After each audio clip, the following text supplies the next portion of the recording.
ការកត់បញ្ជីការងារប្រចាំថ្ងៃមើលទៅហាក់ដូចជាសាមញ្ញណាស់ប៉ុន្តែខ្ញុំសូមបញ្ជាក់ថាវាជាឧបករណ៍ដ៏មានអំណាចបំផុតនៅក្នុងការផ្លាស់ប្ដូរជីវិតនិងភាពជោគជ័យផ្ទាល់ខ្លួនរបស់យើងតើបងប្អូនធ្លាប់ឆ្លងកាត់ស្ថានភាពបែបនេះទេនៅពេលភ្ញាក់ពីដំណេកនៅពេលព្រឹកយើងមានអារម្មណ៍ថាខ្លួនឯងមានថាមពលខ្លាំងណាស់ត្រៀមខ្លួនរួចរាល់ដើម្បីសម្រេចកិច្ចការងារជាច្រើនប៉ុន្តែដោយសារតែមានរឿងរ៉ាវជាច្រើនដែលវិលវល់នៅក្នុងចិត្តយើងចាប់ផ្ដើមធ្វើការងារនេះបន្តិចធ្វើការងារនោះបន្តិចហើយបាត់បង់ការផ្ដោតអារម្មណ៍អស់ដល់ពេលល្ងាចត្រឡប់មកវិញយើងអង្គុយពិនិត្យមើលលទ្ធផលប្រចាំថ្ងៃបែរជាមើលឃើញថាយើងរវល់ពេញមួយថ្ងៃទៅហើយប៉ុន្តែមិនបានសម្រេចការងារធំដុំឬការងារដែលមានសាច់ការអ្វីទាល់តែសោះការរវល់បែបនេះគឺគ្រាន់តែជាការរត់ចុះរត់ឡើងធ្វើការងារដែលមិនសំខាន់ហើយនៅទីបំផុតវានាំមកនូវភាពហត់នឿយផ្លូវចិត្តតែប៉ុណ្ណោះហេតុអ្វីបានជាមានរឿងបែបនេះកើតឡើងវាមិនមែនមកពីយើងខ្ជិលនោះទេតែវាអាចបណ្ដាលមកពីយើងបានដាក់បន្ទុកទៅលើខួរក្បាលរបស់យើងឲ្យចងចាំកិច្ចការងារច្រើនពេកខួរក្បាលរបស់យើងមានមុខងារសម្រាប់គិតសម្រាប់ច្នៃប្រឌិតនិងដោះស្រាយបញ្ហាមិនមែនសម្រាប់ទន្ទិញចាំរឿងរ៉ាវតូចតាចទាំងអស់នោះឡើយនៅពេលដែលយើងមិនបានកត់ត្រាវានៅខាងក្រៅខួរក្បាលនឹងប្រើប្រាស់ថាមពលរបស់វាដើម្បីព្យាយាមចងចាំរឿងទាំងអស់នោះដូចជាការងារនៅការិយាល័យការងារផ្ទះការណាត់ជួបគ្រូពេទ្យនិងការងារទិញអីវ៉ាន់ជាដើមការផ្ទុកទិន្នន័យលើសទម្ងន់នេះហើយដែលបណ្ដាលឲ្យយើងបាត់បង់ការផ្ដោតអារម្មណ៍និងថាមពលសម្រាប់ការងារសំខាន់ៗដ៏ពិតប្រាកដដូច្នេះហើយទើបបញ្ជីការងារប្រចាំថ្ងៃคล้ายទៅជាដំណោះស្រាយដ៏សាមញ្ញតែមានអំណាចបំផុតដើម្បីជួយរៀបចំប្រព័ន្ធនិងគ្រប់គ្រងជីវិតប្រចាំថ្ងៃរបស់យើងឲ្យមានរបៀបរៀបរយឡើងវិញនិយមន័យនិងអត្ថប្រយោជន៍នៃបញ្ជីការងារប្រចាំថ្ងៃជាបឋមតើយើងអាចកំណត់និយមន័យនៃបញ្ជីការងារប្រចាំថ្ងៃដោយរបៀបណាខ្ញុំសូមហៅវាថាជាតារាងកិច្ចការអាទិភាពប្រចាំថ្ងៃវាមិនមែនគ្រាន់តែជាក្រដាសកត់ត្រាធម្មតានោះទេតែវាគឺជាផែនទីនាំផ្លូវដែលនាំយើងទៅកាន់គោលដៅតូចៗប្រចាំថ្ងៃដែលយើងត្រូវតែភ្ជាប់ទៅជាមួយនឹងគោលដៅធំរបស់យើងនៅក្នុងជីវិតវាគឺជាការបដិញ្ញាចិត្តផ្ទាល់ខ្លួនដែលយើងធ្វើចំពោះខ្លួនឯងដើម្បីប្រើប្រាស់ពេលវេលាដ៏មានតម្លៃរបស់យើងឲ្យបានចំគោលដៅឥឡូវនេះសូមមកមើលអត្ថប្រយោជន៍សំខាន់ៗ3ដែលយើងអាចទទួលបានពីការអនុវត្តទម្លាប់ដ៏ល្អនេះទី1ការរំដោះខួរក្បាលនិងបង្កើនភាពច្នៃប្រឌិតដោយដែលខ្ញុំបានលើកឡើងពីខាងដើមការសរសេររាល់កិច្ចការគឺត្រូវធ្វើចេញពីក្នុងខួរក្បាលគឺដូចជាការដកបន្ទុកដ៏ធ្ងន់ចេញពីស្មារបស់យើងអីចឹងដែរនៅពេលដែលយើងមានបញ្ជីមួយច្បាស់លាស់ខួរក្បាលរបស់យើងនឹងដឹងថាកិច្ចការទាំងនេះត្រូវបានកត់ត្រាទុកហើយយើងអាចទុកចិត្តទៅលើក្រដាសទាំងនេះបានដូចនេះហើយគឺវានៅមានកន្លែងទំនេរដើម្បីផ្ដោតទៅលើការគិតស៊ីជម្រៅការដោះស្រាយបញ្ហាស្មុគស្មាញនិងការបង្កើតគំនិតថ្មីៗជំនួសវិញយើងកាន់តែមានភាពច្នៃប្រឌិតព្រោះយើងមិនចាំបាច់ខ្វល់ខ្វាយពីការទិញម្ហូបទឹកដោះគោកូនសាប៊ូលាងចានឬសម្ភារៈប្រើប្រាស់ផ្សេងៗនៅតាមផ្លូវត្រឡប់ទៅផ្ទះវិញនោះទេទី2បង្កើតការផ្ដោតអារម្មណ៍និងអត្ថភាពច្បាស់លាស់បញ្ជីការងារប្រចាំថ្ងៃគឺជាត្រីវិស័យរបស់យើងវានឹងប្រាប់យើងថាត្រូវដើរទៅណាហើយត្រូវធ្វើអ្វីមុនគេវាជួយយើងឲ្យចេះបែងចែករវាងកិច្ចការសំខាន់និងកិច្ចការបន្ទាន់កិច្ចការបន្ទាន់តែងតែទាមទារការយកចិត្តទុកដាក់ភ្លាមៗដូចជាការឆ្លើយតបសារខ្លីជាដើមប៉ុន្តែវាតែងតែមិននាំមកនូវលទ្ធផលសំខាន់នៅក្នុងរយៈពេលវែងនោះទេ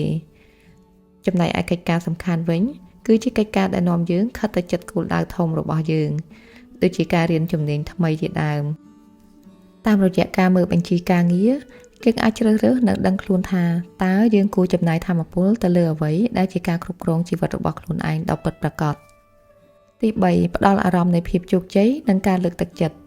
តើយើងធ្លាប់មានអារម្មណ៍ល្អប៉ុណ្ណាដែរនៅពេលដែលយើងគូសកាត់ការងារដែលបានសម្រេចចេញពីបញ្ជីអារម្មណ៍នេះពិតជាមានឥទ្ធិពលខ្លាំងណាស់ការសម្រេចបានកិច្ចការតូចមួយវានឹងបញ្ចេញអរម៉ូនរីករាយមួយប្រភេទដែលឈ្មោះថាដូផាមីនទៅក្នុងខួរក្បាលដែលជំរុញឲ្យយើងចង់សម្រេចកិច្ចការបន្តបន្ទាប់ទៀតដូចជាការរុញកង់ក្បាលរថភ្លើងអីចឹងដែរនៅពេលដែលវាចាប់ផ្ដើមរត់ហើយវានឹងមានសន្ទុះទៅមុខជាលំដាប់នេះគឺជាមធ្យោបាយដ៏ល្អបំផុតដើម្បីកសាងសន្ទុះចិត្តឲ្យកាន់តែខ្លាំងឡើងវិធីសាស្ត្រនៅក្នុងការបង្កើតបញ្ជីដ៏មានប្រសិទ្ធភាពការធ្វើបញ្ជីការងារប្រចាំថ្ងៃមិនមែនជាការសរសេរអ្វីៗទាំងអស់នៅលើក្រដាសមួយសន្លឹកនោះទេគឺយើងត្រូវមានយុទ្ធសាស្ត្រនៅក្នុងការបង្កើតវា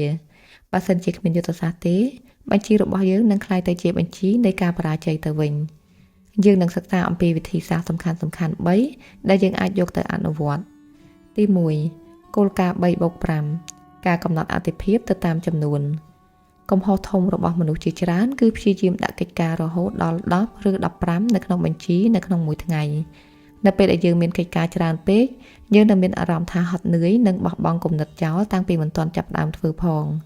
ខ្ញុំសូមណែនាំបងប្អូនដែលផ្ដោតទៅលើទី1កិច្ចការដែលសំខាន់បំផុតតែ3តែប៉ុណ្ណោះទាំងនេះគឺជាកិច្ចការដែលមានឥទ្ធិពលខ្ពស់បំផុតឬពិបាកបំផុតដែលយើងត្រូវតែសម្រេចឲ្យបាននៅក្នុងថ្ងៃនេះ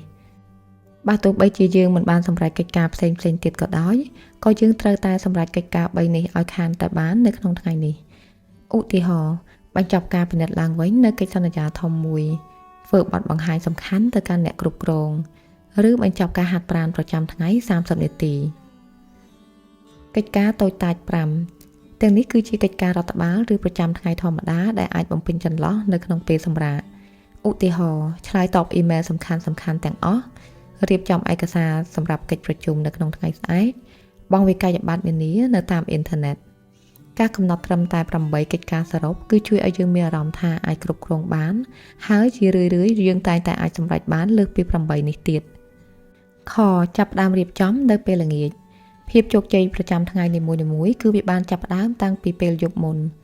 ជំនួសឲ្យការរៀបចំបញ្ជីនៅពេលព្រឹកគឺជាពេលវេលាដែលថាមពលរបស់យើងនៅខ្លាំងបំផុតនោះចូលយើងចំណាយពេលតែ5នាទីមុនចូលគេងដើម្បីរៀបចំបញ្ជីសម្រាប់ថ្ងៃស្អែកឧទាហរណ៍ពេលយើងភ្ញាក់ពីដំណេកនៅម៉ោង6ព្រឹកយើងមិនចាំបាច់ខ្ជះខ្ជាយពេលវេលា15នាទីដើម្បីគិតថាត្រូវធ្វើអ្វីនោះទេយើងអាចចាប់ផ្ដើមភ្លាមដោយធ្វើកិច្ចការសំខាន់បំផុតទី1នេះជួយកាត់បន្ថយការសម្រេចចិត្តនៅពេលព្រឹកហើយធានាថាយើងប្រើប្រាស់ពេលវេលាពេលព្រឹកដ៏មានផលិតភាពបំផុតរបស់យើងដើម្បីសម្រេចនូវគោលដៅសំខាន់របស់យើងគោយុទ្ធសាស្ត្រលេបកង្កែបយុទ្ធសាស្ត្រនេះមានប្រភពមកពីពាក្យរបស់លោក Mark Twain ដែលនិយាយថាប្រសិនបើការងាររបស់អ្នកគឺត្រូវលេបកង្កែបមួយចូលលេបវាមុនគេនៅពេលព្រឹកកង្កែបគឺតំណាងឲ្យកិច្ចការដែលពិបាកបំផុតស្មុគស្មាញបំផុតឬមិនចូលចិត្តបំផុតដែលអ្នកចង់គេចវេះពីវាហេតុអ្វីយើងត្រូវធ្វើវាមុនគេនៅពេលដែលយើងសម្រេចកិច្ចការដ៏លំបាកបំផុតមុនគេយើងនឹងមានអារម្មណ៍ធូរស្រាលពេញចិត្តហើយមានថាមពលជំរុញសន្ទុះទៅមុខសម្រាប់ការងារដែលនៅសល់ផ្ទុយទៅវិញបើសិនជាយើងទុកកង្កែបនោះចោលពេញមួយថ្ងៃនោះអារម្មណ៍តានតឹងចំពោះកិច្ចការនោះនឹងនៅជាប់ក្នុងខ្លួនរបស់យើងហើយធ្វើឲ្យការងារតូចៗផ្សេងៗទៀតក៏មិនសូវមានប្រសិទ្ធភាពដែរទស្សនៈអភិវឌ្ឍខ្លួនឯងអំពីការធ្វើបញ្ជីដូចខ្ញុំបានបញ្ជាក់ថាការធ្វើបញ្ជីការងារមិនមែនគ្រាន់តែជាការរៀបចំកិច្ចការប៉ុណ្ណោះទេតែវាគឺជាដំណើរការមួយនៃការអភិវឌ្ឍខ្លួនឯងដ៏ស៊ីជម្រៅវានឹងផ្លាស់ប្ដូររបៀបដែលយើងមើលឃើញខ្លួនឯងនិងរបៀបដែលធ្វើអន្តរកម្មជាមួយពិភពលោកទី1កសាងវិន័យខ្លួនឯងនិងភាពជឿជាក់វិន័យខ្លួនឯងគឺជាសាច់ដុំមួយរាល់ពេលដែលយើងធ្វើតាមអ្វីដែលយើងបានសរសេរនៅក្នុងបញ្ជីទោះបីជាពេលខ្លះយើងខ្ជិលឬគ្មានអារម្មណ៍ក៏ដោយគឺដូចជាយើងកំពុងវឹកហាត់សាច់ដុំវិន័យនោះអញ្ចឹងកាលណាយើងធ្វើបានច្រើនដងកម្លាំងវិន័យរបស់យើងក៏កាន់តែរឹងមាំការនេះនឹងនាំមកនូវភាពជឿជាក់ទៅលើខ្លួនឯងព្រោះយើងអាចបង្ហាញខ្លួនឯងម្ដងហើយម្ដងទៀតថាខ្ញុំគឺជាមនុស្សដែលអាចធ្វើបានទៅតាមការសន្យារបស់ខ្ញុំទី2រៀននិយាយថាទេដោយប្រាជ្ញាមនុស្សដែលទទួលជោគជ័យមិនមែនជាមនុស្សដែលនិយាយថាបាទចាស់គ្រប់សំណើទាំងអស់នោះទេពួកគេគឺជាមនុស្សដែលចេះការពារពេលវេលានិងអត្ថិភាពរបស់ពួកគេនៅពេលដែលយើងមានបញ្ជីការងារច្បាស់លាស់យើងអាចបដិសេធនៅសំណើដែលរំខានឬមិនពាក់ព័ន្ធទៅដោយហេតុផលត្រឹមត្រូវយើងអាចនិយាយថាសូមអរគុណសម្រាប់ឱកាសនេះប៉ុន្តែខ្ញុំមានកិច្ចការអាទិភាពដ៏សំខាន់ចំនួន3ដែលត្រូវបញ្ចប់នៅក្នុងថ្ងៃនេះហើយខ្ញុំត្រូវតែផ្ដោតទៅលើវានេះគឺជាសញ្ញានៃភាពជាអ្នកដឹកនាំផ្ទាល់ខ្លួនទី3បង្កើតតុល្យភាពជីវិតនិងការងារបញ្ជីការងារដ៏ល្អឥតខ្ចោះគឺត្រូវតែរួមបញ្ចូលទាំងកិច្ចការងាររកលុយនិងកិច្ចការងារថែទាំខ្លួនឯងផងដែរភាពជោគជ័យដ៏យូរអង្វែងមិនអាចកើតឡើងបានទេបើសិនជាយើងមានការងារល្អតែសុខភាពនិងទំនាក់ទំនងរបស់យើងមិនល្អនេះគឺជាឧទាហរណ៍នៃការរួមបញ្ចូលគ្នានៅតុល្យភាពការងារនិងសុខភាពសម្រាប់កិច្ចការងាររកលុយគឺការជួបអតិថិជនថ្មីកិច្ចការសម្រាប់ខ្លួនឯងសមាធិ10នាទីនៅពេលរសៀលកិច្ចការនៅក្នុងការទំនាក់ទំនងទៅសួរសុខទុក្ខឪពុកម្ដាយឬចំណាយពេលជាមួយកូនរយៈពេល1ម៉ោងនៅពេលដែលយើងដាក់កិច្ចការទាំងនេះទៅក្នុងបញ្ជីយើងនឹងចំណាយពេលវេលាដោយមានការទទួលខុសត្រូវដូចគ្នាទៅនឹងការងាររកលុយអញ្ចឹងដែរ នេះគឺជាវិធីដែលនាំយើងទៅរកសុភមង្គលនិងជោគជ័យរួមគ្នាបងប្អូនអ្នកស្ដាប់ទាំងអស់គ្នាអំណាចនៃបញ្ជីការងារប្រចាំថ្ងៃគឺមិនមែនស្ថិតនៅលើភាពស្អាតនៃអក្សររបស់យើងឬនៅលើម៉ាកទូរស័ព្ទដ៏ទំនើបរបស់យើងនោះទេអំណាចពិតប្រាកដរបស់វាគឺស្ថិតនៅលើវិន័យនិងការបដិញ្ញាចិត្តដែលយើងបានដាក់បញ្ចូលទៅក្នុងទម្លាប់ទាំងនេះជោគជ័យធំៗទាំងអស់តែងតែចាប់ផ្ដើមពីការសម្រេចចិត្តតូចៗដែលយើងធ្វើឡើងជារៀងរាល់ថ្ងៃប្រសិនបើយើងអាចឈ្នះលើខ្លួនយើងនៅក្នុងការសម្រេចកិច្ចការទាំង3របស់យើងនៅក្នុងថ្ងៃនេះបាននោះយើងនឹងអាចឈ្នះទៅលើកិច្ចការ3របស់យើងនៅក្នុងថ្ងៃស្អែកដែរហើយនៅទីបំផុតយើងនឹងឈ្នះទៅលើគោលដៅដ៏ធំរបស់ខ្លួនយើងបានវានាំយើងចេញពីស្ថានភាពដែលធ្វើការងារច្រើនតែគ្មានលទ្ធផល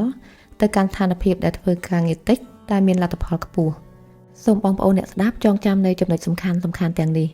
កុំអនុញ្ញាតឲ្យកិច្ចការរញ៉េរញ៉ៃរស់នៅក្នុងខួរក្បាលរបស់យើងឡើយ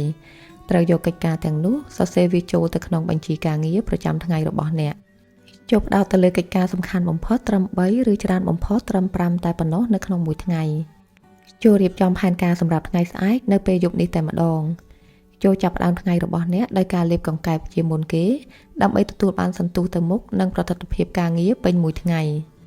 ប្រសិនបើបងប្អូនទាំងអស់គ្នាត្រៀមខ្លួនរួចរាល់ហើយដើម្បីទទួលបានផលិតភាពខ្ពស់និងភាពរៀបរយនៅក្នុងជីវិតប្រចាំថ្ងៃចូលអ្នកចាប់ផ្ដើមពីពេលនេះតទៅឬយកក្រដាសមួយសន្លឹកហើយសរសេរកិច្ចការសំខាន់បំផុតចំនួន3សម្រាប់ថ្ងៃស្អែក